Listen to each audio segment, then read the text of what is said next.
Okay, folks, I'm going to start a series of videos to direct this to all my friends and family who own Fords or own Lincolns in the DC, Maryland, Virginia area. I'm going to put this out, and everything I'm going to tell you is factual because I worked there. I used to. I quit about a week ago on a Monday. The place is called Banister Ford, literally on the corner of Branch Avenue and Off Road. Sometimes they call it Suitland, sometimes it's called Marlow Heights. But if you're from the area, you've seen it. It used to be called Sheehy Ford, and then they sold it to Banister. Well, I'm going to start with the service department. They did have an incident there where a service advisor took a customer's car for his own pleasure, and he crashed it and he totaled the car. And I'm assuming Banister probably had to give the customer another car. I don't know if insurance came into play. I don't know what that whole thing was after that. But I'm telling you this incident because if you have a vehicle that you take to a dealership for service, you're going to want to know that you're going to get your vehicle back repaired with no extra damages done to it, but repaired, or sometimes maybe not repaired, but you get it back. You get your vehicle back. From what I understand is that, like I said, the man totaled the car, and then he went on the run. He never came back to the job. From what I was told, he was on the run.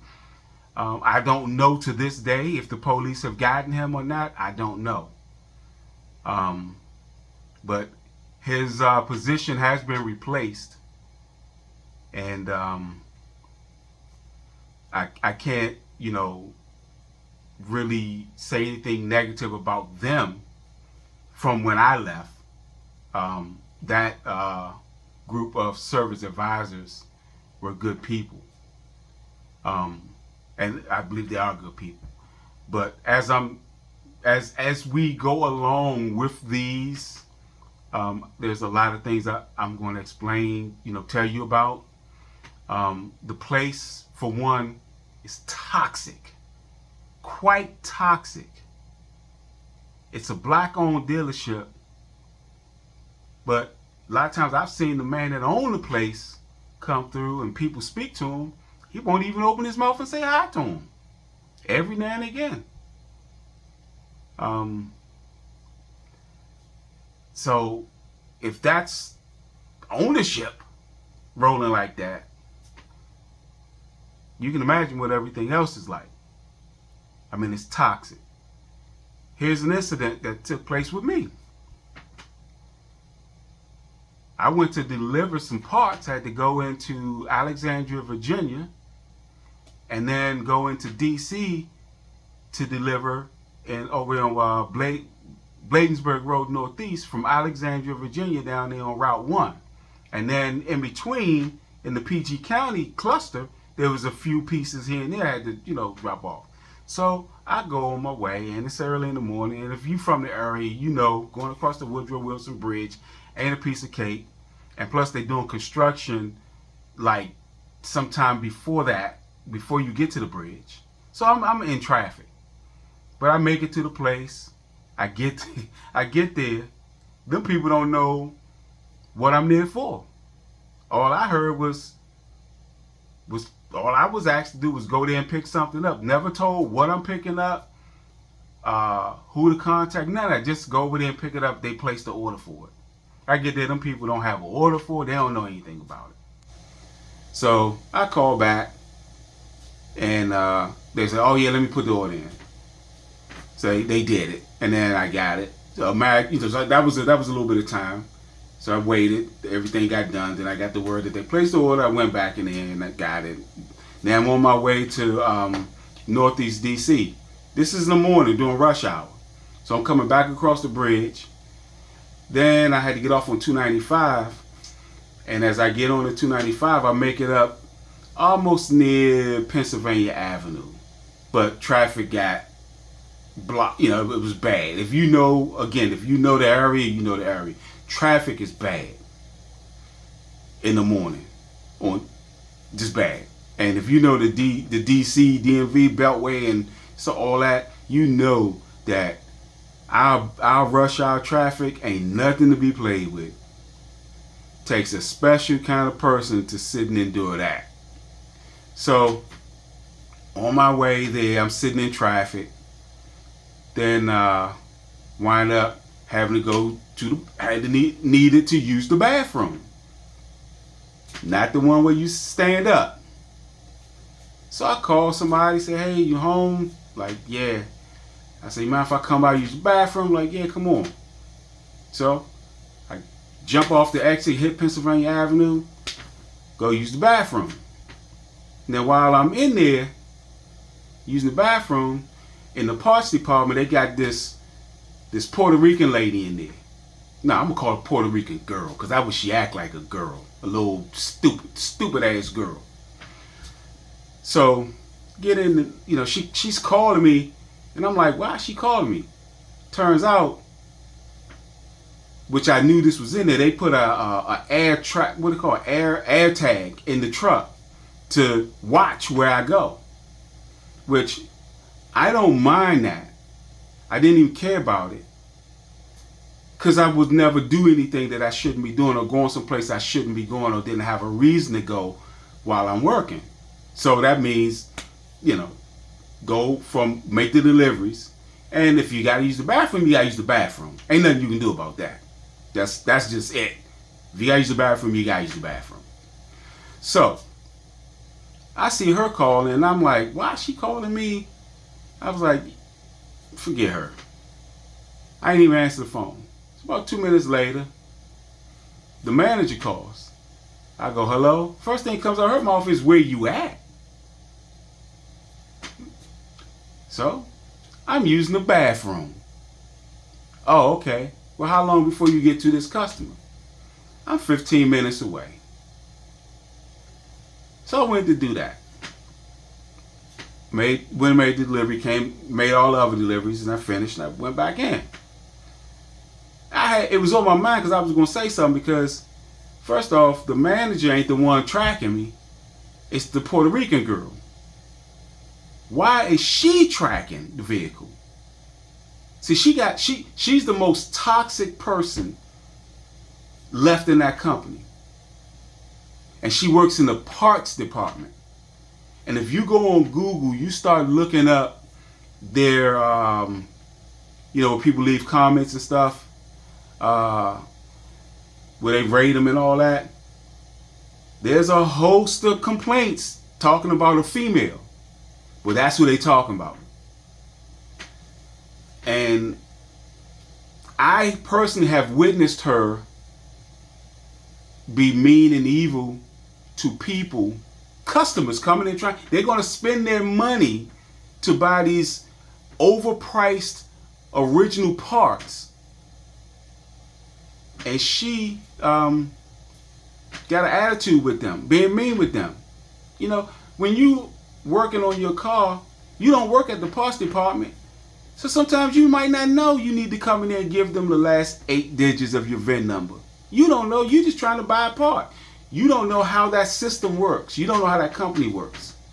So you need to have the last 8 digits of your VIN number. So when somebody at the counter can help you, that VIN number tells them every single part that was put on your car when the day Ford created that car. So you'll get the exact same part that Ford put on when you need that part to replace. So, A lot of customers don't know that. Mechanics would know because they're in their shop buying parts all the time, but the average customer don't. Yet she gets his attitude. She goes, fuck. Yeah, just totally unprofessional, unbecoming. So let's get back to that delivery.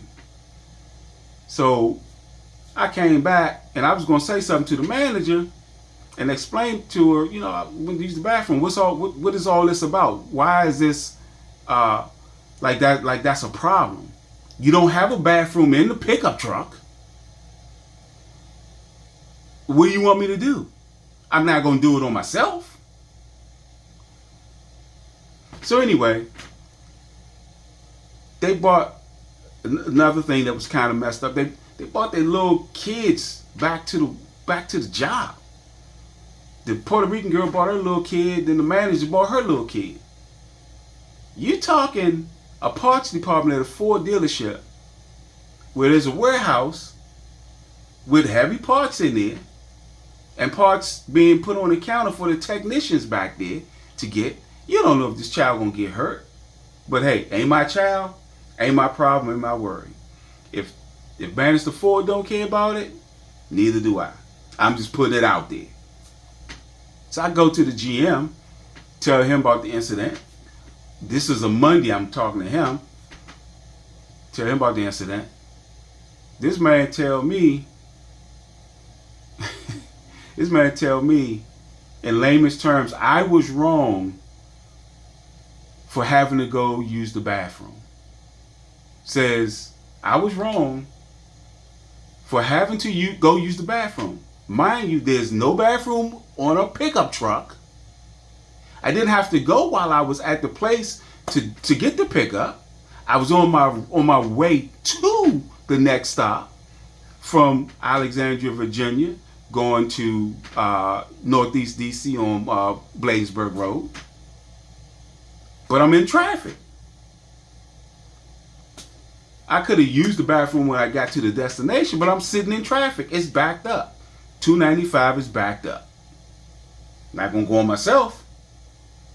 I knew some people in the area. I called one person. They was like, "Yeah, man, come on, use the bathroom." Went use the bathroom, finished, went on by my way.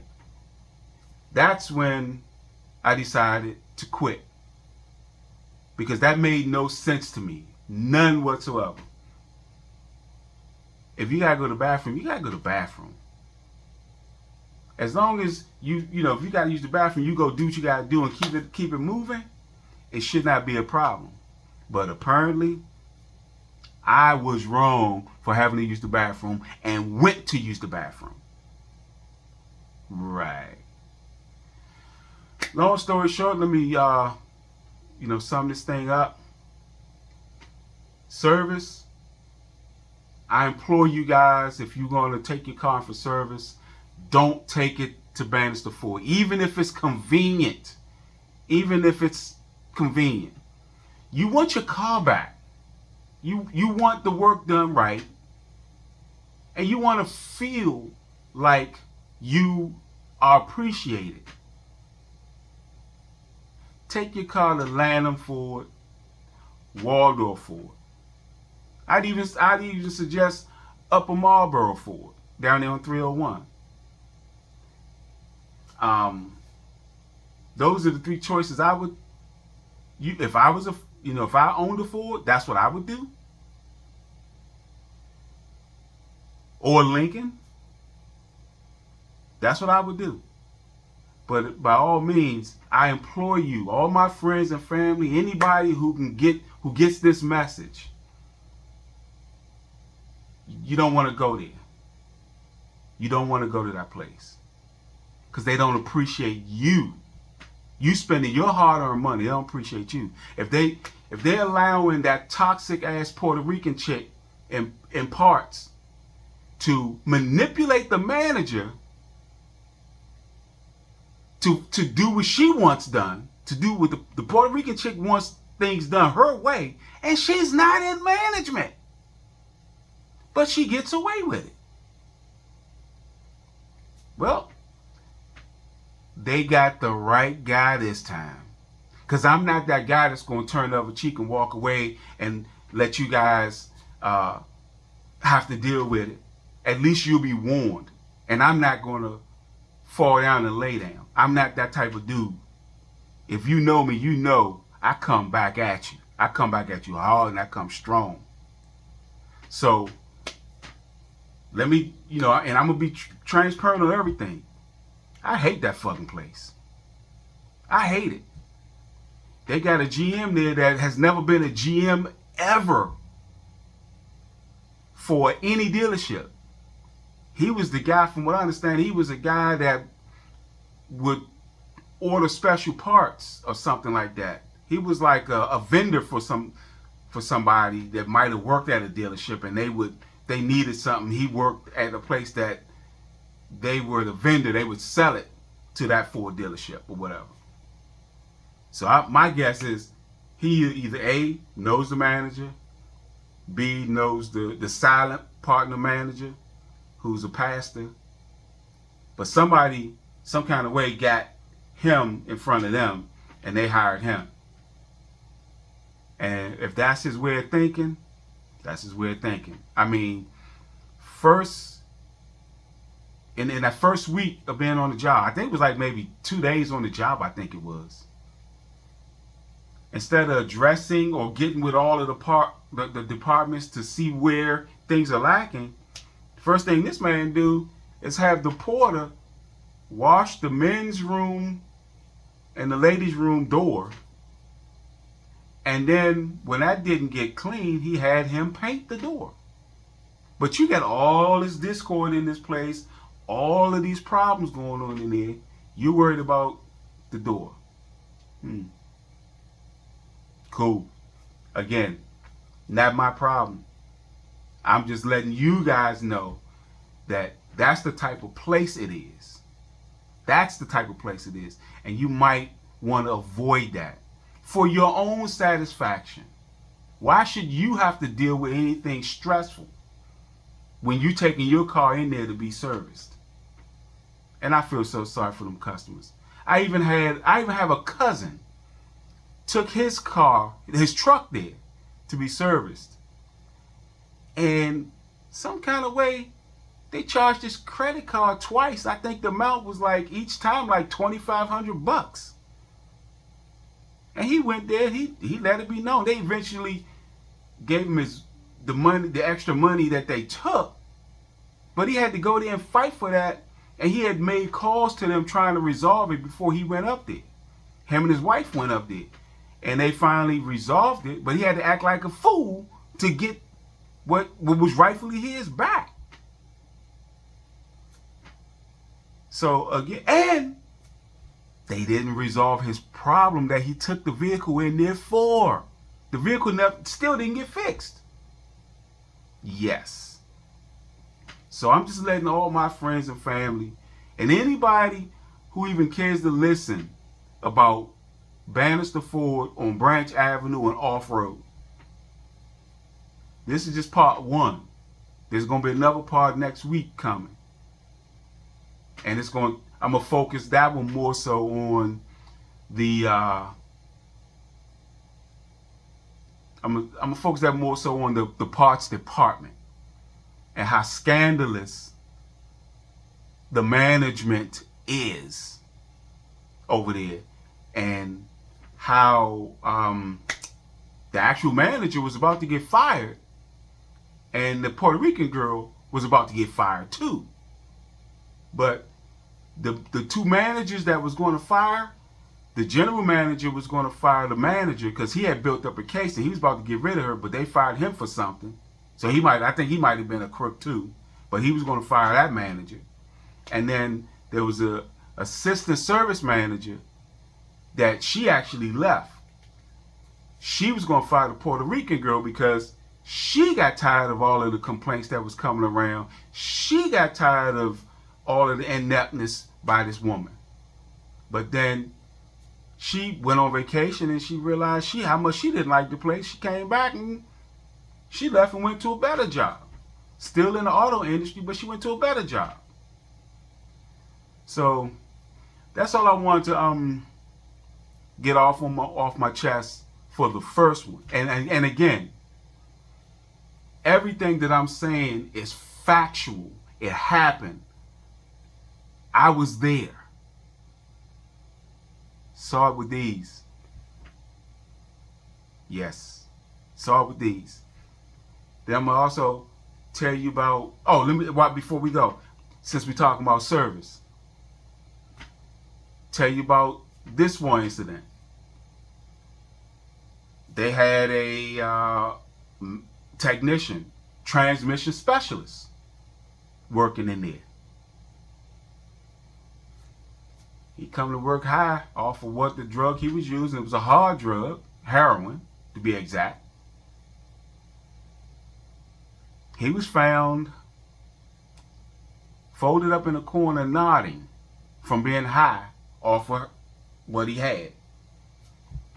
So this is a man that worked on transmissions for this dealership. Transmissions for the dealership, but I'm gonna go more into that on another one. Just to touch on things. I actually witnessed with these a technician working on a car, smoking weed while he's inside the building, car in the air. He's working on it. He got some weed in his mouth smoking. Now, to my knowledge, you shouldn't be smoking anything inside a building while you're working on a car. But smoking anything while you're working on a car, you don't know if gas fumes are leaking. You know if gas is leaking. Hell, even oil can ignite if it gets hot enough. But again, I saw it with these. And I'm warning you guys. Not even, I'm going to say warning. I'm telling you guys what I know and what I know to be in your best interest. Do not patronize Banister Ford. There's other places you can go to get what you need. And a lot of times, people actually go to the dealer to buy original equipment parts when you don't need to go there. Some parts you can get from AutoZone, Advance, CarQuest, any of these other shops. Order it offline from Amazon. You know, I figure, in my estimation, if it's not something critical that's electronic or electric, most of the times you can get away with going and getting an aftermarket piece. You know, there's some pieces that are temperamental, that they require the exact specs. If you like 1 micron out of order, you know, the car might not respond the way it's supposed to, the way it was designed to. But that's when you start getting into sensors, electrical devices, you know, alternators, what you call them, coils, coil packs, ignition coils, stuff like that. You might want to be able to get that from a dealer. And then you might roll the dice, and sometimes though you can get those aftermarket parts and they work just as good, last just as long. So you don't always need to go to the dealer to get these parts. Sometimes, you know, I mean, they're supposed to be exact fit and all that, but hey, it is what it is. You can save a few bucks by going elsewhere sometimes. But I'm talking about this spot here. Trust me. I'm going to be doing these videos. I'm just going to, you know, take a story and tell you about a story once a week for a while. And my goal here, and I'm trying to be transparent and honest as possible. Fucking hate that place. I fucking hate the management. I fucking hate the Puerto Rican girl. So you might hear me refer to her as the Puerto Rican cockroach, because that's what she acts like, a fucking annoying fucking cockroach. She just happens to be of Puerto Rican descent, and she's from Boston. She's not even from here. She's not even from the area. But yet, she was complaining to the boss that I'm in D.C. Motherfucker, I was supposed to be in D.C. I was going to a spot in D.C. to deliver. But you would know that because you're from Boston and you like to create a hostile environment and you like to create problems. Oh, there's going to be so much more I'm going to tell you guys about her. In fact, I think what I'm going to do next week, I'm going to focus on the parts department. Then I'm going to focus on the sales department, which I personally don't have a beef with sales. Because them guys, they never bothered me. They never did anything wrong. But if you're 30 days and you might sell 2 or 3 cars in a month, and the cars are way overpriced over there. Way overpriced. So again, don't patronize Banister Ford for anything. Because if they treat the people wrong that live in the community, that work there, and I witnessed the mistreatment of customers by that one individual, the Puerto Rican cockroach. You got mechanics being high working on your car. There's a lot to be said for that. And again, I'm not telling you stuff that I didn't see or that I don't know for sure. I know because I saw it. So even if this gets to them and they like want to sue, I'm like, okay, do what you gotta do. Because the last time I checked, telling the truth, telling facts was not against the law. It may make some people feel a certain way, but it's not wrong. It's not wrong when you're telling the truth. And it's facts. It's not wrong.